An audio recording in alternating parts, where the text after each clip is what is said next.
अस्सलामु अलैकुम वरहमतुल्लाहि वबरकातुहू। इन्नल हम्दलिल्लाह नहमदुहु व नस्तईनुहु व नस्तगफिरुहु व नऊज़ु बिल्लाहि मिन शुरूरि अनफुसिना व मिन सय्यिआति अअमालिना मन यहदिल्लाहु फला मुदिल्ल लहु व मन युद्लिल्हु फला हादिय लहु व नशहदु अन ला इलाहा इल्लल्लाहु वहदहु ला शरीका लहु व नशहदु अन्ना सय्यदना व हबीबना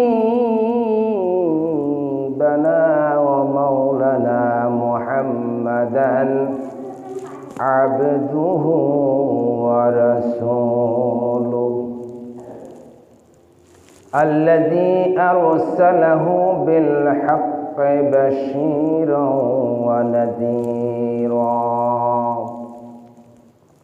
व दाइअन इलल्लाहि बिइज़्निहि व सिराजन व क़मरन मुनीरा। फ़क़द क़ाल अल्लाहु तआला फ़ी कलामिहिल मजीद व फ़ी फुरक़ानिहिल हमीद।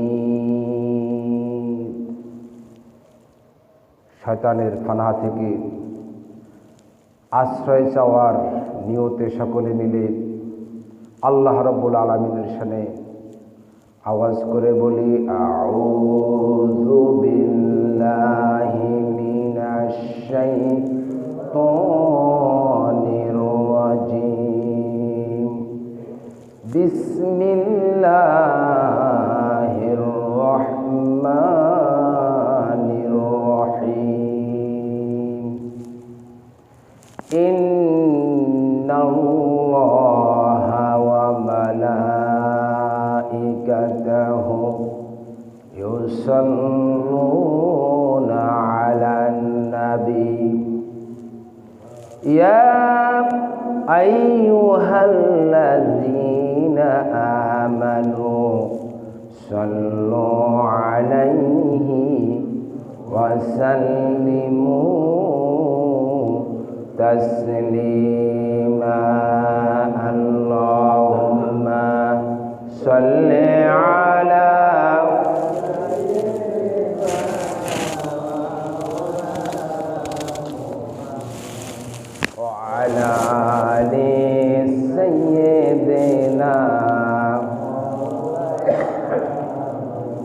मोहब्बतेर साथे आवाज करे बोली अल्लाहुम्मा सल्लि अला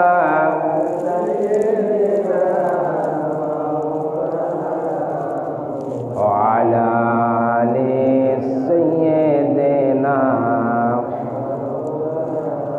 थुम्मल इलाही इस्मन नबिय्यु मा इस्मिही इज़ क़ाल खम्सिन मुअज़्ज़िनु अशहदु अल्लाहुम्मा सल्लि अला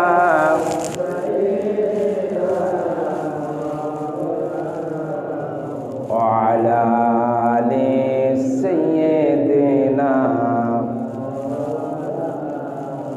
मदीना मदीना मुमिनों की गुनगुना है, दीदारे मदीना आशिकों की तमन्ना है। अल्लाहुम्मा सल्लि अला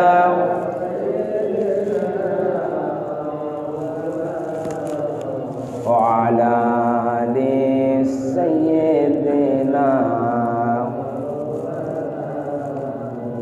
বলুন সবাই বালাগাল উলা বিকামালিহি কাশাফাত দুজা বিজামালিহি হাসনাত জামিউ খিসালিহি সাল্লু আলাইহি इश्क़े महबूबे खुदा जिस दिल में हासिल नहीं लाखों मोमिन हो अगर हो ईमान में कामिल नहीं बलगल उला बिकमालिही कशफत दुजा बिजमालिही हसनत जमीओ খিসালিহি। একটু জিকির করেন লা ইলাহা ইল্লাল্লাহ লা ইলাহা লা ইলাহা ইল্লাল্লাহ লা ইলাহা লা ইলাহা ইল্লাল্লাহ লা ইলাহা লা ইলাহা ইল্লাল্লাহ মুহাম্মাদুর রাসূলুল্লাহ। আলহামদুলিল্লাহ সুম্মা আলহামদুলিল্লাহ। সমস্ত প্রশংসা পরম করুণাময় পাক পরওয়ারদিগার আলম মহান আল্লাহ সুবহানাহু ওয়া তাআলার জন্য, যার অপার কৃপায় অসীম করুণায় আজকে পবিত্র জুমার দিন সাইয়্যিদুল আইয়াম, পবিত্র মাহে রজব মাসের তৃতীয় জুমায় আল্লাহ রাব্বুল ইজ্জতুল জালাল আমাদেরকে একত্রিত হয়ে আল্লাহ রাব্বুল আলামিনের মসজিদে আসার এবং বসার তৌফিক দান করেছেন। কালামে হাকিম থেকে কিছু কথা বলার এবং শ্রবণ করার নিয়তে পৃথিবীর মধ্যে সর্বশ্রেষ্ঠ স্থান মসজিদ, সর্বশ্রেষ্ঠ মজলিস, দ্বীনি মজলিস যে রব্বুল আলামিন আমাদেরকে একত্রিত হওয়ার তৌফিক দান করলেন, সেই মহান মালিক, সেই মহান মনিবের মহিয়ান গরিয়ান সর্বশক্তিমান দরবারে হৃদয়ের সবটুকুন আবেগ অনুভূতি উচ্ছ্বাস উজাড় করে দিয়ে হৃদয়ের গহীন থেকে বিনয় অবনত চিত্তে আবেগের সাথে কালেমাতুশ শুকুর আদায় করি, বলি আলহামদুলিল্লাহ। রব্বানা লাকাল হামদ হামদান কাসীরান তাইয়িবান মুবারাকান ফীহ ইয়া রব্বি লাকাল হামদু কামা ইয়ামবাগি লি জালালি ওয়াজহিক ওয়া আযীমি সুলতানিক। সম্মানিত উপস্থিতি, ভূমিকায় আমি প্রথম যে কথাটি বলতে চাই, গতকাল আমাদের লালমোহনে ইসলামী সম্মেলন হয়েছে। সেখানে আল্লামা মামুনুল হক সাহেব এসেছেন। হাজার হাজার মুসলিম তৌহিদি জনতা সেখানে একত্রিত হয়েছেন।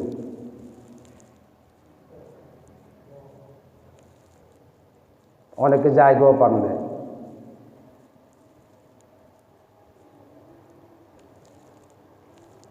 আমরা যারাই সেখানে গেলাম, আমরা কি পেলাম, এটা একটা বিষয়। অনেক অনেক কষ্ট করেছেন।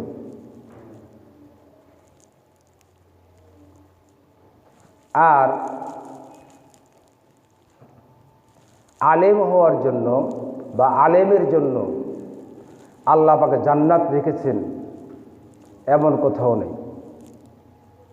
আল্লাহ পাক আমলের শানে জান্নাতের ওয়াদা করেছেন। তাহলে আলেম হওয়া জরুরি, তার চাইতে বেশি জরুরি আমলদার হওয়া। কারণ আমলে মানুষ আউলিয়া হয়, বেআমলে মানুষ দেউলিয়া হয়ে যায়। এই জন্য আমল খুব জরুরি।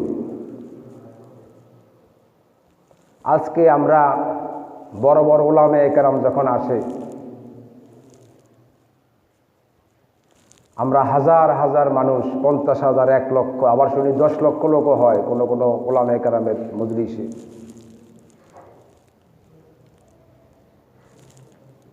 আমরা তাদের কাছ থেকে কি নিলাম, কি পেলাম, আমাদের ফায়দা কি, এটা হলো মূল বিষয়।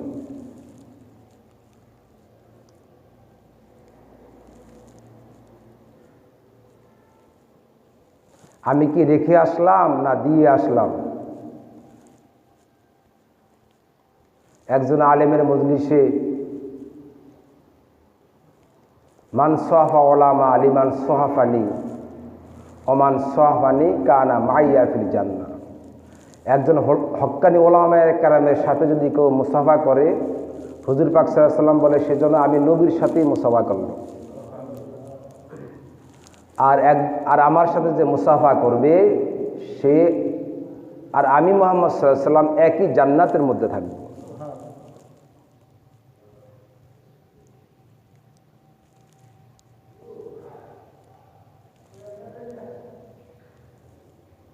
হুজুর পাক সাল্লাল্লাহু আলাইহি ওয়াসাল্লাম বলেন, আকরিমু হামালাতাল কোরআন, মান আকরামা হামালাতাল কোরআন ফাকাদ আকরামাল্লাহ। যারা কোরআন বহন করে তাদেরকে তোমরা সম্মান করো।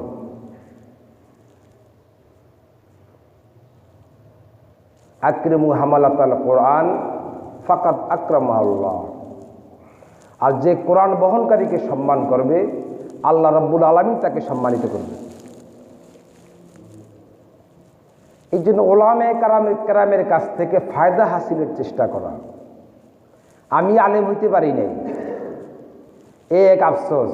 আবার আমার সন্তান আদি আলেম করতে পারলাম না, এই এক আফসোস। আবার আমার নায়নাত কুরু আলেম করতে পারলাম না, এই এক আফসোস। এত আফসোস নিয়ে তার মানুষ বাঁচতে পারে না। এই জন্য আজকে আমাদের জন্য অত্যন্ত সুনচিব। আজকে অনেকে বলে যে মাদ্রাসা বেশি হয়ে গেছে। আমি তো দেখি মাদ্রাসা বেশি হয়নি। বেশি হলো কোত্থেকে?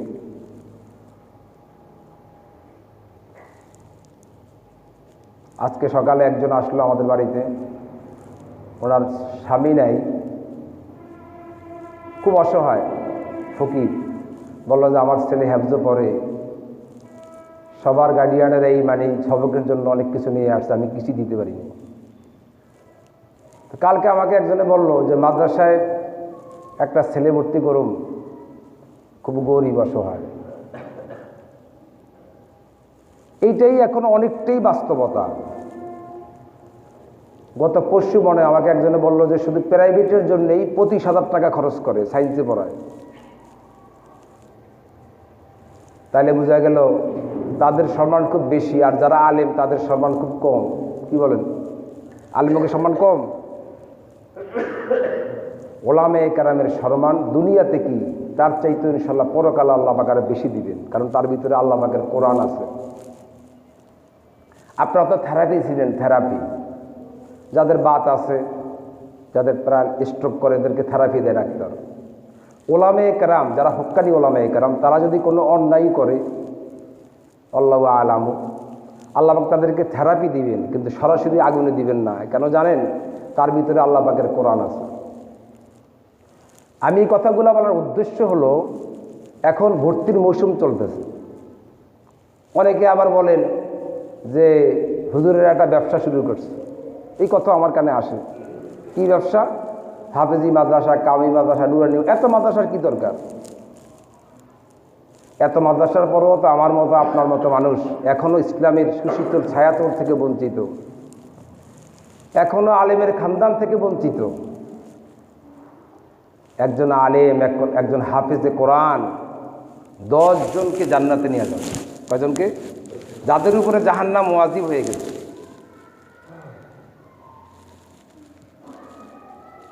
আর আমরা যারা কোরআন শিখতে পারি নাই, কিয়ামতের ময়দানে যার সুপারিশ ছাড়া কেউ জান্নাত যেতে পারবে না। জান্নাত সবার জন্য হারাম। নবীজি বলেন, ইন্নাল জান্নাতা হুররামাত আলাল উমামা হাত্তা তাদখুলা উম্মতি, আমার সকল উম্মতের জন্য জান্নাত হারাম ততক্ষণ পর্যন্ত, সকল নবীদের উম্মতের জন্য জান্নাত হারাম ততক্ষণ পর্যন্ত যতক্ষণ পর্যন্ত আমি নবীর উম্মতেরা জান্নাতে না যাবে। সকল নবীর উম্মতেরা দাঁড়িয়ে থাকে, আর নবীজির সাপে ছাড়া জান্নাত যেতে পারবে না। আর কিয়ামতের ময়দানে সেই নবী যদি আমার আপনার বিরুদ্ধে মামলা দেয় আল্লাহর দরবারে, অবস্থাটা কেমন হবে? আল্লাহ রাব্বুল আলামিন বলেন, ওয়াকালার রাসূলু ইয়া রাব্বি ইন্না কওমি ইত্তাখাযু হাযাল কুরআনা মাহজুরা। আল্লাহ পাক হুজুর পাক সাল্লাল্লাহু আলাইহি ওয়াসাল্লামের উপরে মতান্তরে ৪,৫০০ মুজিজা দিয়েছেন। সবচেয়ে সর্বশ্রেষ্ঠ মুজিজা হচ্ছে আল কোরআন। এই কোরআনকে যারা ছেড়ে দিল তাদের বিরুদ্ধে আল্লাহ পাক কিয়ামতের ময়দানে মামলা দায়ের করবে। আল্লাহ তাআলার দরবারে বিশ্বনবী সাল্লাল্লাহু আলাইহি ওয়াসাল্লাম মামলা দায়ের করবে যে কোরআন যারা ছেড়ে দিয়েছে তাদের বিরুদ্ধে আমার অবজেকশন আছে, মামলা আছে। তাহলে কিয়ামতের ময়দানে যদি বিশ্বনবী সাল্লাল্লাহু আলাইহি ওয়াসাল্লাম আমাদের বিরুদ্ধে মামলা দেয় তাহলে আমাদের অবস্থাটা কেমন হবে? এই জন্য আপনাদের ছেলে সন্তান, তারপরে আপনাদের নায়নাত করছে যেখানে যেভাবে আছে, আপনারা চেষ্টা করবেন এবছর যারা আমাদের কাছে অনেক ইনফরমেশন আসে, আমরা এখনও অনেক ভুল পথে আছি। আমরা মনে করি যে দুনিয়ার শান্তি আসল শান্তি, কিন্তু দুনিয়া হচ্ছে একেবারেই সামান্য একটু সময়, দুনিয়া হচ্ছে একেবারেই ক্ষণস্থায়ী, বিশ্বাসের কোনো বিশ্বাস নাই। এই জন্য আপনাদের ছেলে সন্তান, পাড়া প্রতিবেশী, আত্মীয় স্বজনের মধ্যে দ্বীনি ইলম শিক্ষা দেওয়ার জন্য চেষ্টা করবেন। যে কথা বলছিলাম, একজন হক্কানি আলেম হাফেজ 10 জন জাহান্নামীকে জান্নাতে নিয়ে যাবে। তার ভিতরে প্রথম হচ্ছে তার মা, তার বাবা, দাদা, দাদি, নানা, নানি, শ্বশুর, শাশুড়ি, স্ত্রী। সর্বশেষ হলো যে এই আলেমের জন্য যার সহযোগিতা ছিল। অনেকেই আপনারা লিল্লা ফান্ডে আপনাদের টাকা পয়সা দেন, বিভিন্ন মাদ্রাসার লিল্লা ফান্ডে, এমন লোকদেরকেও জন্য সুপারিশ। আসলে আমরা তো আল্লাহ রাব্বুল আলামিন বলেন, ইয়া আইয়ুহাল্লাযীনা আমানু অবতাগু ইলাইহি উসিলা। আল্লাহ পাক তো সেদিন শুধু উসিলা তালাশ করতে থাকবে। কিয়ামতের ময়দান কায়েম হয়ে যাবে। ফামান ইয়ামাল মিসকালা যাররাতিন খাইরান ইয়ারাহ ওয়া মান ইয়ামাল মিসকালা যাররাতিন শাররান ইয়ারাহ। যাররা যাররা করে হিসাব হবে। এক লোকের একটা নেকির জন্য সে জান্নাতে যেতে পারবে না, আরেক লোকের নেকি আছে একটা। এখন কি হয়ে গেল? একজনে একটা নেকির জন্য জান্নাত যেতে পারবে না, আরেকজনের নেকি আছে একটা।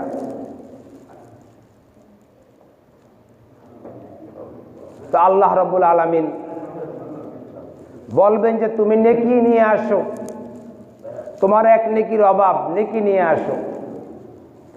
আল্লাহ রাব্বুল আলামিন কালামে হাকিমের মধ্যে ঘোষণা করেন, ইয়াউমা ইয়াফিরুল মারউ মিন আখিহি ওয়া উম্মিহি ওয়া আবিহি ওয়া সাহিবাতিহি ওয়া বানিহি লিকুল্লি ইমরিউম মিনহুম ইয়াউমা ইযিন শাআনুন ইউগনি।